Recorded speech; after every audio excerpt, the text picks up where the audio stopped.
where you have a couple of Republican senators. Remember, I told you guys I put out the ask to Senator Amanda Shelton, straight to voicemail. Senator Clint Rigel, who I think is getting ready. Senator Kelly said she might jump on this. But those who did answer the call from the link, thank you guys. Senator Jim Moylan and Senator Will Castro, both from the Republican minority. And I guess we'll just start with you, Senator Moylan, because I know you wrote the letter to the governor saying 4% raise retroactive to January. Oh, no, you didn't. Yeah, that's that we sent that letter out the other day there, Chris and Bree, and after reading the article published that they received that 4% raise, increasing the director's salary from 153,000 to 159, and for the deputy, increasing that salary from 106 to 111 for that 4% for a job that the board felt was well done by receiving an overall satisfactory rating during the audit report. So that of course that's a good thing. I'm glad they did their job and nobody stole any money, and that's the important part of it. And the federal money went where it's supposed to. So granted, they did their work, and the board was appreciative, and they have it in their SOP that they can receive the raise, and so they authorized it. And it is federal money, and so much so that just the week prior to this raise, the governor did speak to Congress, U.S. Congress, and ask for more federal money. And then what do we do when we come back after, hopefully getting that approval from Congress? Is we give our appointees, our government appointees, a raise with that federal money. So, it's just is now the right time, and plus to make it retroactive when we have thousands of businesses that are closed because of this pandemic, and over 35,000 people either have their hours reduced, their checks reduced, or have lost their jobs. And I'm sure that these appointments, the director and deputy director can survive in the meantime, and we can come back to that raise. Oh, no, Senator. I mean, 153,000 a year. God, it's kind of hard to survive on. Oh, right. I feel for you. Yeah. Not to say they're not deserving, and that's up to the board, and that's why they're in that position. But I just asked the governor to immediately rescind that, because what message are we putting out to the people of Guam? Us versus them again, it seems like. Where's the importance of where federal funding is actually needed? We're recently giving a $400 supplement now to supplement what the CARES Act has depleted, that $600. So I'm glad we're doing that. And that's where we should be focusing on it. It's for the people, and we can always come back to our directors and give them ribbons and say what a fine job you're doing, but not now. And if the governor wasn't willing to rescind it, I was set to introduce legislation to do something about it. But right. As I read in today's paper, I guess they did a cha-cha. Yeah, it was 4% forward, 4% back. Let's bring on Senator Will Castro. Senator Will, this kind of just looks like they got their hand caught in the raised cookie jar, and now it's like, oh no, what? You guys are mad about that? We never had any intention of getting that raise. Is that what you think happened? I agree. No, I think it was Senator Jimmy hit it on the head. It's maybe good intent, bad timing. Right. But let's take that conversation, Senator Moylan, down the line. I'm not sure, but I would suspect that if you put in the time and grade in the position at that level, that ultimately when you're going to retire, that you're going to factor that in. So downrange, you're going to be able to see the long-term financial implications upon the local coffers. No federal source is going to pick up your retirement tab. That's not a dig on the executive director, the general manager, Mr. Tapashnia, but if in fact, let's just play this out. Maybe if in fact it was a ploy to put it out there that I'm worthy, but let's go ahead and forego the actual pay. It's just bad timing. You could probably pay 4 or 5 people on that wage in other industries, right? And so I know the CNMI did something very similar. If you recall, this was about a month ago. The Marianas Visitors Authority had authorized the raise for their new GM. And if you look at their timing, she was just hired in the last 60 or 90 days. That was probably part of the package. But immediately she said, we're not, it'd be unconscionable to accept this. And so they suspended the raise, but they did it in a timely fashion. This one allowed itself to play out. And I couldn't agree with you more, Chris, when you're talking at any salary over 6 digits, relatively speaking, right? Because if you look around you left to right, even in the size of the agency, many directors don't get paid that. I know because I was there, and many directors deserve that kind of compensation, but unfortunately they weren't tied to a federal funding source. So right. I've been in discussions over years where people would say, well, you can't touch us federally funded employees. Yes, you can. Yes, you can. Because even the federal government recognizes that if there's fiscal fragility in the government, they understand that you can't have a local government and a federally funded program if the local component's not there. That's just common sense. And I talk about that in the context of DOE. Federally funded employees at one time were exempt from certain adjustments made to compensation, and we appealed back to US DOE. And if I'm not mistaken, that was over 10 years ago. They said, no, it's well within your jurisdiction, but you just got to answer the question, how does it affect the delivery of federal services? But the long and short of it is good intent in terms of acknowledging your merit, terrible timing and execution. I wouldn't have done it. Let's talk. I just got to say, I just can't even, it baffles me why we're even talking about this when you have people risking their lives on the daily that can't even get double pay, that can't even get overtime pay. And here we are voting to approve frickin' raises. Unbelievable. Unbelievable. Anyway, that's just... Let's move on to the budget. Yeah. Wow, what a session last night. That was pretty classic. You guys shut down the governor's substitute budget bill. Close, though. It was close. 8-6, yes. Excused absence before the vice speaker. I'm surprised it was... I'm surprised, not surprised, though, really. Yeah.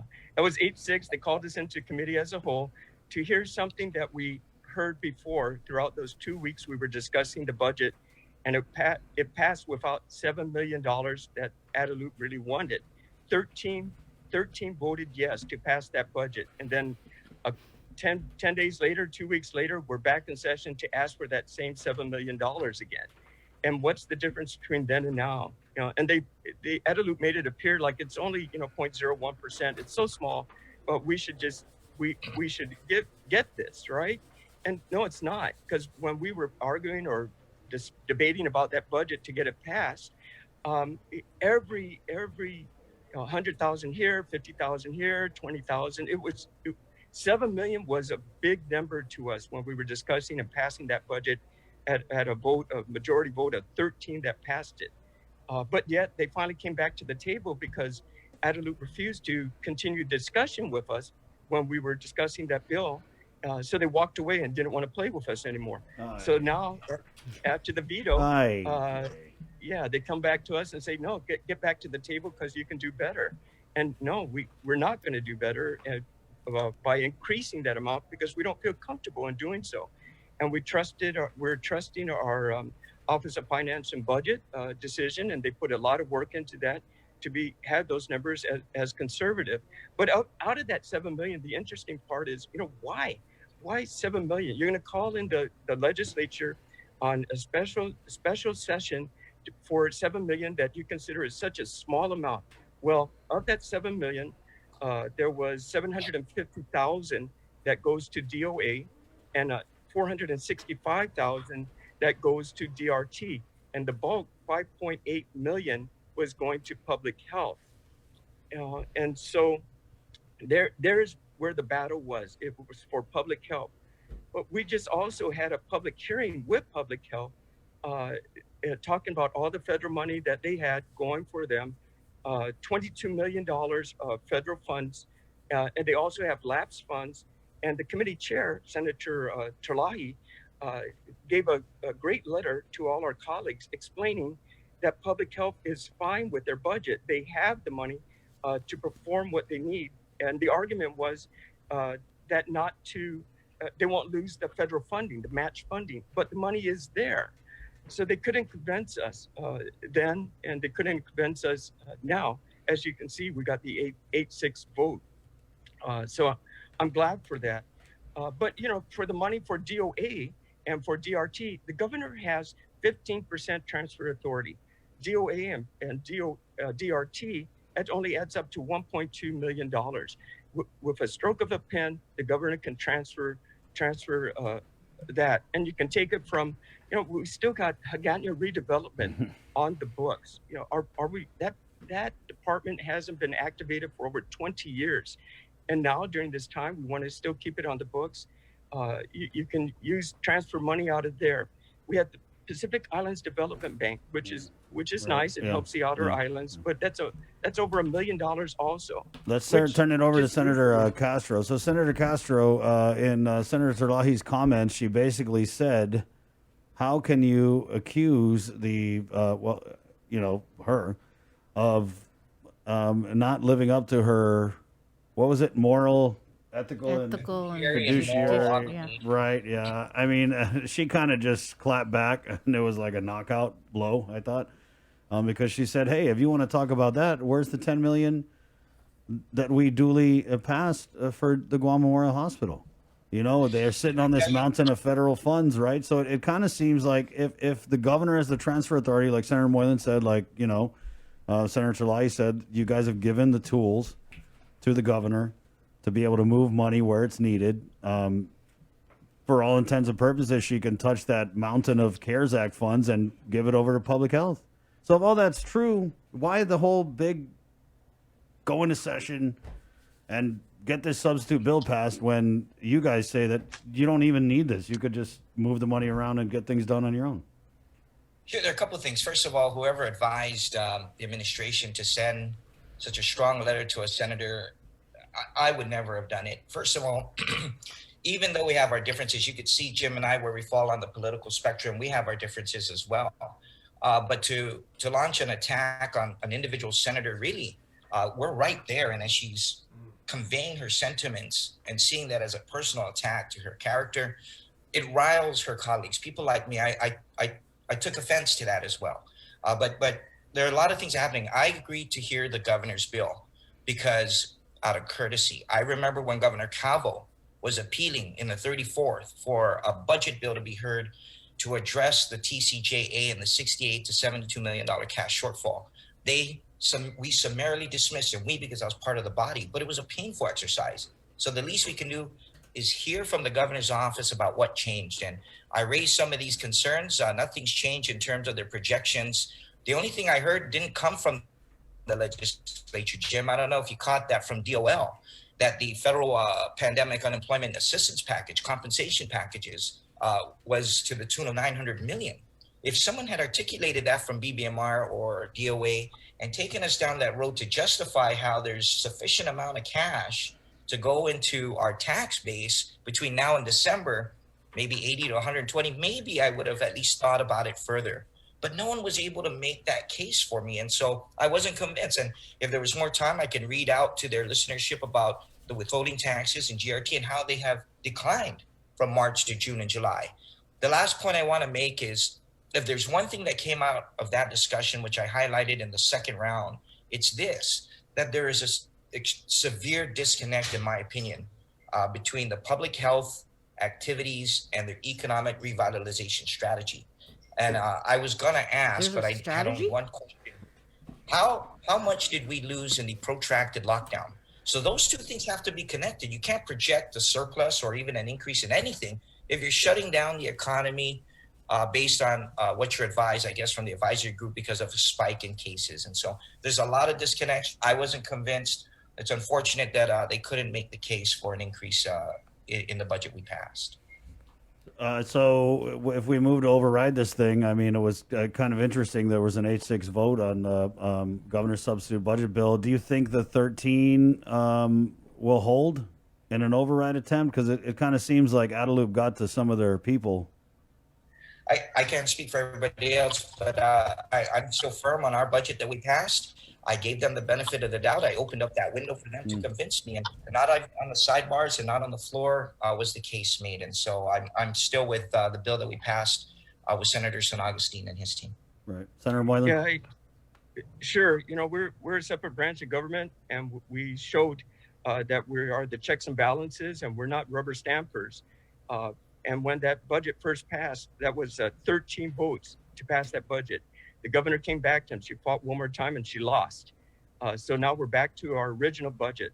So of those 13, we should have a strong approach to override what the governor vetoed, and so we can move forward. And if the budget improves, of course, the legislature will be out there to put more money in these desperate agencies that could use more help. Right. I agree. I put it out there. The supplemental approach to budgeting is on the table. There's nothing to preclude her from using that tool. But also, Chris, if I could, what I didn't hear from the administration was, if you give us a $7 million, I was trying to get that to my colleague, one of the agency directors, have her commit, like Calvo committed, that if we get this $7 million, which is still the budget we passed and the budget she was proposing is still a lot less than the original submissions. Let's just keep that in mind. The $49 million is still less than what she had originally submitted. But I was targeting the 68, Jim, because if we're looking at rolling back the BPT by that 1%, we'd have to be able to build enough of that. But I was waiting for the administration to commit. I mean, just go back. Look at a page out of the Cabo playbook or Camacho or your favorite governor. If the administration had committed to cutting the budget, downrange, increasing federal funds, reorganizing, freezing positions, cutting back salaries. What did Governor Cabo do when we saw that we were in a state of fiscal fragility? He cut his senior staff and I think even the director salaries. That to me, that was a display of leadership to say, I'll meet you halfway. But I got none of that from the discussions yesterday. I think the governor's made it clear she's not doing any kind of Cutting. furloughs or anything like that. So have you guys heard from the speaker yet? Are you guys going to go into session today or anytime soon? So the Appropriation Committee Chair, Senator San Augustine, did write to the Speaker and provided us copies of his request to the Speaker for the emergency session. So now we're just waiting on the reply. We're at the call of the Speaker right now. Right. And what do you think that call is going to be, guys? Yeah, we should get into session in a couple of hours. I'm ready to go to work this morning. You ready, huh? Está listo? Let's go. Let's go. I just got to put on a pair of pants. I got my shorts on because we're in Zoom. Actually, on that note, I got my. Damn. Whoa, guys. Twinsies. This is, wow. Guys, standard uniform. I got to ask, though, because there was a threat made that if this budget was enacted, that we would see furloughs. I don't know if it was in one of those cute graphics that Adelup had put out. And I just got to go back to, like, when you have Senator Kelly coming out against Adelup, then you got some problems, because she's been one of the go-tos for the governor. I mean, it's got to be awkward when she went home with her husband working for the administration. I wonder if there was anything like, God, babe, what the hell are you doing? And what the hell? Come on. I mean, I wonder if it was awkward, but she brought up those press releases and and I think Senator Therese kind of hit it on the head too. She said, hey, how can you guys complain when you guys didn't even show up? Yeah. You're talking 7 million. In the last administration, we were talking 70 million. So the legislature, Jim, I don't know. You definitely, I will yield to you in a minute. We're not in the business. I'm not in the business of slicing and dicing individual agencies and respective positions and divisions. As a matter of fact, that extends well beyond our organic act authority. But you can defund positions. Right. But that's going to be on the administration to prioritize those she wants to keep or those she wants to let go. And I think these tools are available to her: attrition, retirement, promotion. There's a way to look at your local workforce. 7 million is not a lot to deal with between now and, let's say, June of next year. Jim? When the OFB, that question was asked, Chris, to the OFB when we made this budget, and all the positions are funded. So we don't see any need to do those furloughs like the governor was explaining. Especially, I'm hoping the governor doesn't do any more pay increases as well during this time, especially for her political appointments. And so I don't feel that's an issue at all. Now we just got to work with what we have and build the economy back up as we take care of this pandemic, so we can do it safely and continue on with our new way of life. Anybody tracks the budget process and the other side of this equation, the administration side, if you over budget and there's a shortfall of cash, usually one of the tools made available to any administration would be the allotments, the release of that cash to fill in the respective areas. So if there was a shortfall in one or more areas, that tool is available to her, and she can always come back to the body before we dismiss or before or when the next one is installed. And so I just didn't buy that part on the furloughs. Yeah. In addition, the governor does have the transfer authority of 15%, and that's over $27 million. So if you manage it correctly, I believe we can get through this and we can build our economy back. All right. Well, thank you guys. Thanks, senators. Hopefully we'll see you guys in session today. Do you guys get any Yes. nasty letters, by the way, from Adelup? No, yeah, not even a box Oh, of they don't chocolate. even Oh, respond. yeah, you know Moylan ain't getting anything. Well, thank Thank you you, for the Chris. opportunity Thank you, this morning. Right, of course, Senator Will. Thanks for getting up Probably a early good with thing, us. though. Okay. And good luck, guys. Good luck. Good luck. All Thank right. you. Bye-bye. That's that. Wash your hands. Put on some pants, Senator. 7:52. That'd be something though if Senator Moylan got a response. I just feel like, why not? If they want to go off on Senator Therese in that way, with that letter, I mean, why not just go off on Senator Moylan too? Because it feels like there's some people at Adelup are really pent up aggression and they just want to like go off on people and write these. Because this isn't even a COVID thing. We've been seeing these nasty letters being written. I remember the one they wrote to Superintendent Fernandez about the charter schools, and it was something like, "Dear John, don't you know we're taught to share as kids?" Something just super condescending. And this was just another example of this. Like, I don't know who's writing these letters at Adelup, but y'all got to check on them because You know. they're too much alone time. And it's like, I feel like it's whoever's writing these letters just like, I hate the world and everybody is just. Anyway, 7:53. We'll take a break. We're coming back with raises, not raises. We'll get the straight story from the executive director.